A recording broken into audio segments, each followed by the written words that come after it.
کفار اور دوسری قوموں کے ساتھ مشابہت کرے گا تو جس کے ساتھ اس نے مشابہت اختیار کی وہ انہی میں سے شمار ہوگا۔ اب مجھے یہ بتائیے کہ وہ اسلام جو اتنا غیرت مند ہے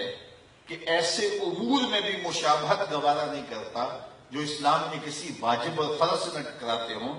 اور ایسے امور سے میں بھی مشابہت گوارا نہیں کرتا جو عبادت کا رنگ ہو، تو وہ ایسی رسموں کو کیسے گوارا کر لے گا اور اپنے اندر جذب کر لے گا کہ جو اسلام کے بنیادی مزاج سے ٹکراتی ہیں۔ تو آج اپنے عقیقے ولیمے سے لے کر کے اپنی شادی بیاہ کی ساری تقریبات کا ہم جائزہ لیں کہ ہمارا کیا کیا انداز، ہمارے کیا کیا تیور بن گئے ہیں جو اسلام کے مزاج سے ہی ٹکراتے ہیں۔ یہ ویلنٹائن ڈے کے نام سے جو بدتمیزی مغرب سے میڈیا کے ذریعے ہمارے تک پہنچی، اور پھر نسل نو نے اپنی نفسیاتی کمزوریوں کی وجہ سے اس کو اختیار کیا، اور آج اگر ممبر و محراب سے اس کے خلاف آواز اٹھائی جاتی ہے تو یہ بات کہہ دی جاتی ہے کہ تم تو ہماری آزادی پر پابندی لگاتے ہو۔ یار نہ صحیح کسی خاتون کے ساتھ جو ہے وہ محبت کا اظہار غیر محرم کے ساتھ، ماں کے ساتھ جو ہے وہ محبت کا تو اظہار کیا جا سکتا ہے، اپنے باپ کے ساتھ تو محبت کا اظہار کیا جاتا ہے، ضرور غیر محرم کے ساتھ ہی محبت کا اظہار کرنا ہے۔ اس طرح کی دلیلیں دے کر کے بھی جو ہے اس کے جواز کے راستے نکالے جاتے ہیں۔ میاں اسلام کا اپنا مزاج ہے، اسلام نے کوئی دن اور کوئی وقت مقرر نہیں کیا محبت کا۔ یہ دوسری قومیں ہیں جو سال کے بعد جا کے اپنی ماں کو پھول دیتے ہیں، سال کے بعد جا کے اپنے باپ کا دن مناتے ہیں۔ اسلام تو 24 گھنٹے ماں کی خدمت کا درس دیتا ہے، وہ تو لمحہ لمحہ باپ کی خدمت کا درس دیتا ہے، اور وہ جو ہے وہ بیوی کے روپ کے اندر تمہارا جو ساتھی ہے اس کے جذبات کا خیال رکھنے، اس کے ساتھ محبت کا اظہار کرنے کی تلقین کرتا ہے، اور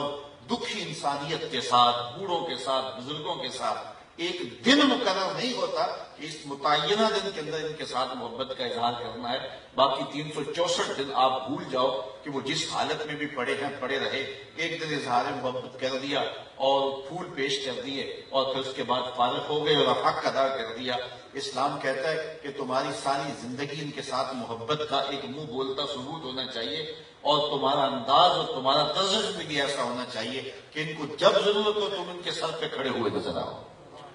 تو یہ غیروں کی رسموں کو سینے سے لگانا اور ان کے ساتھ کھڑا ہو جانا، اور وہ کہتے ہیں جب یہ دن آتا تو پاکستان کے جو ہے وہ سٹالوں سے پھول نہیں ملتے ہیں اور کیا کیا تماشے لگتے ہیں۔ یار ایک مومن کو کیا زیبا ہے، کیا اس کے لائق ہے کہ وہ غیروں کی رسموں کو سینے سے لگائے اور پھر اس کو نبھاتا پھرے اور اس کے اوپر دلائل دیتا پھرے، اور یہ جو ہے وہ میڈیا کے اوپر بیٹھ کے ٹین ٹین کرنے والے 2 نمبر دانشور اس پہ باتیں کرتے پھرے۔ تو یہ کہاں لکھا ہے؟ اسلام تو اپنا ایک مزاج رکھتا ہے، اسلام تو ہمیں پورا مکمل نصاب زندگی دیتا ہے، اور وہ اپنے ماننے والوں کو سر سے لے کر پاؤں تک اپنا ہی دیکھنا چاہتا ہے۔ غیروں کی رسمیں جو اسلام کے مزاج سے ٹکراتی نہ ہو تو ان رسموں کو بھی اسلام کہتا ہے اختیار نہ کرو، تمہاری اپنی رسوم ہے، تمہارا اپنا طرز زندگی ہے، اور وہ رسم جو حیا کا جنازہ نکالتی ہو۔ ہر دین کی کوئی شناخت ہوتی ہے، اسلام کی شناخت حیا ہے، اسلام کی پہچان حیا ہے۔ تو جس سے حیا کا جنازہ اٹھتا ہو تو حیا کے پردے چاک ہوتے ہوں تو اسلام کس طرح اس کی حوصلہ افزائی کی اجازت دے گا؟ تو میں اور آپ بطور مسلمان